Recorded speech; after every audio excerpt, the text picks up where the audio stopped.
అధ్యక్ష, మొన్న డిసెంబర్లో జరిగినటువంటి గ్రామ పంచాయతీ ఎలక్షన్లో తర్వాత గెలిచిన సర్పంచ్లు తోటి ముఖ్యమంత్రి గారు రేవంత్ రెడ్డి గారు మీటింగ్ పెట్టుకోవడం జరిగింది అధ్యక్ష. ఆ సందర్భంగా ముఖ్యమంత్రి రేవంత్ రెడ్డి గారు సర్పంచ్లకి ప్రతి గ్రామ పంచాయతీకి 10 లక్షల చొప్పున వెంటనే వారి యొక్క గ్రామ పంచాయతీ అకౌంట్లకు నిధులు విడుదల చేస్తాము, వాటిని సద్వినియోగం చేసుకోవాలని ముఖ్యమంత్రి గారు చెప్పారు అధ్యక్ష. చెప్పి 4 నెలలు అవుతుంది అధ్యక్ష, ఒక్క పైసా కూడా గ్రామ పంచాయతీలకు నిధులు విడుదల చేయలేదు. సర్పంచ్లందరూ కూడా కొత్తగా ఎన్నికైనటువంటి సర్పంచ్లందరూ కూడా ఎదురు చూస్తున్నారు.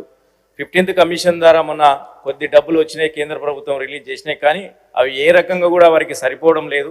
గ్రామాల్లో చాలా రోజులుగా సర్పంచ్లు లేకుండే వారు వచ్చిన తర్వాత ఆ గ్రామంకు పరిశుభ్రత గురించి కానీ, డ్రైనేజ్ ఇష్యూస్ గురించి కానీ, మంచినీటి సరఫరా ఎక్కడైతే చిన్న చిన్న పైప్ లైన్ల ఇష్యూస్ కానీ వాటికి కావడానికి వారి దగ్గర నిధులు లేవు. కాబట్టి దయచేసి ప్రభుత్వమే, ఎందుకంటే రేవంత్ రెడ్డి గారు ముఖ్యమంత్రి గారే మాట ఇచ్చారు, ఇమీడియట్లీ ఆ ఒక 10 లక్షల రూపాయల నిధులను ప్రతి గ్రామ పంచాయతీకి దాదాపు 12,000 గ్రామ పంచాయతీల పైన ఉన్నాయి కాబట్టి వాటి నిధులు విడుదల ఇమీడియట్లీ చేస్తామని చెప్పినారు. కాబట్టి ఈ ఆర్థిక సంవత్సరం ఇంకొక 10 రోజులే ఉంది కాబట్టి దాదాపు 1,200 కోట్ల పైన అయితే దయచేసి ప్రభుత్వం దృష్టికి తీసుకొస్తున్నా, తొందరగా వాటిని విడుదల చేస్తే రాబోయే ఎండాకాలం కాబట్టి వాటికి మంచినీటికి కానీ పరిశుద్ధంగా ఉపయోగించుకునే అవకాశం ఉంది అధ్యక్ష. అదేవిధంగా అధ్యక్ష, గ్రామ పంచాయతీలో దాదాపు 35 సంవత్సరాల నుండి కారోబార్లుగా పనిచేస్తున్నట్టు వాళ్ళని మల్టీపర్పస్ వర్కర్గా వాళ్ళని గుర్తించడం జరిగింది అధ్యక్ష.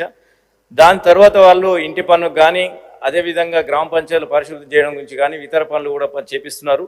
వారిని ఈ మధ్యకాలంలో కారోబార్లో మల్టీపర్పస్ జోన్లో పెట్టిన కాబట్టి వాళ్ళు డిగ్రీ పీజీ చేసినారు సార్.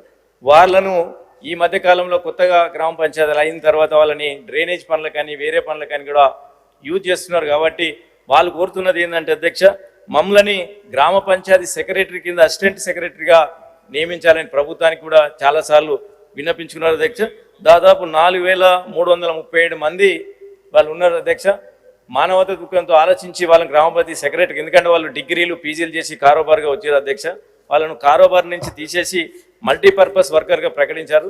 వాళ్ళు విజ్ఞప్తి ప్రభుత్వానికి ఏం చేస్తున్నారంటే గ్రామ పంచాయతీ అసిస్టెంట్ సెక్రటరీగా మమ్మల్ని నియమించి 9,500 జీతం ఇస్తున్నారు, 19,500 జీతం ఇప్పించగలరని చెప్పి ఇదివరకు ధర్నాలు కానీ ఎగిపోయి కానీ చేయడం జరిగింది. విజ్ఞప్తి కూడా ప్రభుత్వానికి చేశారు. దీన్ని మానవత దుఃఖంతో ఆలోచించి వాళ్ళ ప్రభుత్వం దీన్ని వాళ్ళకి న్యాయం చేయాలని కోరుచున్నాం.